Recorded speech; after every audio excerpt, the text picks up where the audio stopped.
Ya udah, salam aja buat eh, Pak Hotman dan ya debat-debat itu kan mesti dibuat di forum akademis bukan di TikTok tuh. Ya, Jadi kalau ya. orang tanya kenapa saya nggak mengomentari, ya karena saya merasa cincin beliau itu lebih berkilau dari otaknya, kira-kira begitulah. Jadi kita gagal fokus ke cincin sebetulnya ketimbang argumennya. Ini selalu ada momentum yang sangat kritis untuk menghasilkan kembali keadilan tuh, dan seringkali momentum itu tidak disadari oleh mereka yang sekedar membaca undang-undang, tidak membaca perkembangan zaman kan. Jadi kalau kita dalilkan misalnya bagaimana misalnya konstitusi Rusia itu berubah-ubah mengikuti perkembangan atau tahapan sosialisme tuh. Jadi keadaan sosial mengubah konstitusi itu. Jadi konstitusi itu bukan sesuatu yang sudah ditetapkan lalu tidak boleh lagi ditafsirkan. Perkembangan sosial justru membuat kita mampu untuk menafsirkan keadaan. Nah, balik lagi pada kemampuan lawyer-lawyer yang memang cuma membaca undang-undang.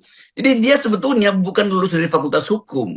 Orang semacam Hotman Paris nggak bisa disebut sebagai lulusan fakultas hukum. Karena dia hanya membaca undang-undang. Jadi dia lulusan fakultas undang-undang, FUU. Hmm. Kalau orang kasih kasih satir sedikit, fakultas undang-undang bukan fakultas hukum. Ya. Ya, namanya jadi kalau disingkat FAK gitu. Tapi kita mau bermain-main sebetulnya dalam upaya untuk menghasilkan satu modus keadilan yang baru tuh, yang memungkinkan bangsa ini tumbuh secara beradab.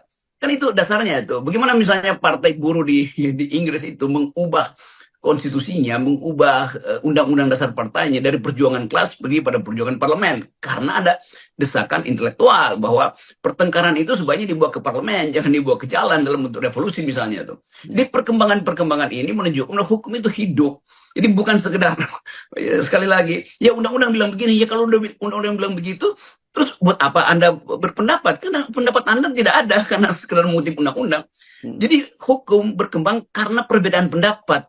Nah, perbedaan pendapat itu bukan perbedaan tentang tafsir undang-undang, tapi perbedaan untuk melihat kemungkinan di depan melakukan pembaruan hukum. Nah, itu Ya. yang disebut sebagai cara membaca hukum secara progresif.